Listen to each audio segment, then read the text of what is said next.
Last module, we built your sales page and we defined how you're going to show up on social. Now we're going to connect those two things together in a sales funnel, and we're going to make that funnel run itself. So the simplest definition I've got for a sales funnel, it's the path that takes a stranger to a paying client.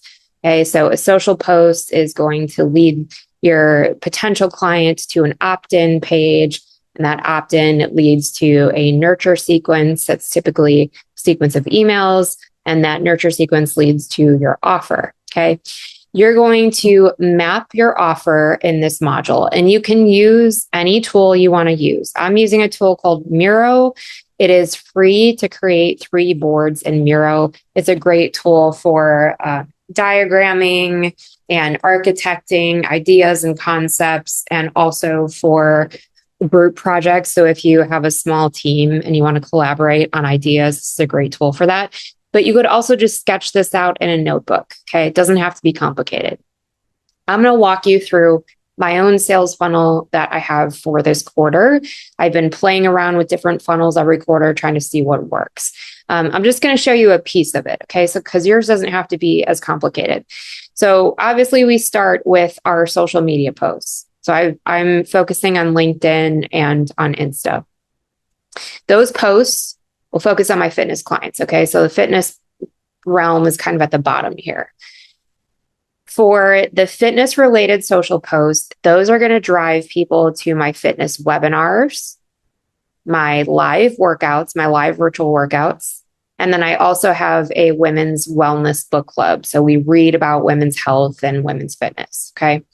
So these things are free or low cost, no more than $20. The book club's free. Live workouts are $20. Sometimes they're free. And same thing with the webinars. Now, those free or low cost lead magnets, so those are generating leads for me.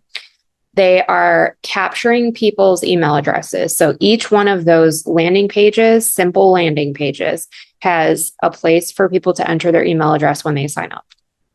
Then when I capture their email address, they go into my sequence. So a sequence about one of my fitness offers. What I'm focusing on this quarter is running my 45 shred strength challenge. So it is a pretty intense fitness challenge for women in midlife. Okay. So when people sign up for, say, a live workout, they then get directed into my 45 shred email sequence, which is promoting that program.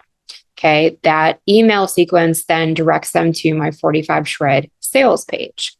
The goal that I have this quarter is to get about 25 people signed up for 45 shred by September 1st. 45 shred is an 8-week program. It is not like my top tier offer. It is getting people familiar with how my workouts look and feel and helping them get some results in a short period of time. For people that sign up for that challenge, they then get directed to my all access program. So this is really my bread and butter. This is a membership program. This is delivering money into my account every month. Okay, so I want as many people signed up for all access. But people are not going to commit to a monthly membership unless they've had some samples of my workouts. My goal for all access is to get 13 to 16 subscribers by September 30th. Now, most people will just stay in all access, and that's fine because that is passive income for me. They get access to a bunch of workouts. If they feel like that supports their needs, then that's totally cool. But once somebody's in all access, then I start promoting my VIP coaching program, which is essentially everything that they get in all access, plus one-on-one check-ins with me, a completely personalized fitness program, a personalized nutrition plan, weekly email check-ins. So it adds this layer of personalization and accountability. It's obviously more expensive. Okay. So that's kind of the ladder that I take people through. And so I have email sequences for each of those things. Now, when you're just starting out, you might have just one offer, but you want to think about like what is leading people to your offer, because in most cases, they're not just going to buy from you right away. So you're going to want to start with some compelling social posts, and then you're going to want those posts to drive them to lead magnets.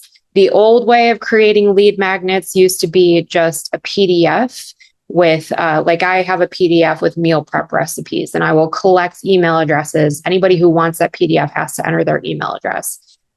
So you can do something like that. You can just give them a free PDF with tips. And that can be your lead magnet. Once you get them on your email list, because you've collected their email address, you can start promoting your offer. But the thing I'll say about PDFs is that a lot of people just never read what they download. And there are a lot of people that are just signing up for the freebies. And then as soon as they get the freebie, they hop off your list. And I've seen that many times with my meal prep cookbook. Okay. So I've stopped doing things like that, or I haven't really leaned into that lately. Instead, I'm leaning into these lead magnets that are requiring a little bit of a commitment from them. So they have to sit on a webinar and spend time with me for an hour.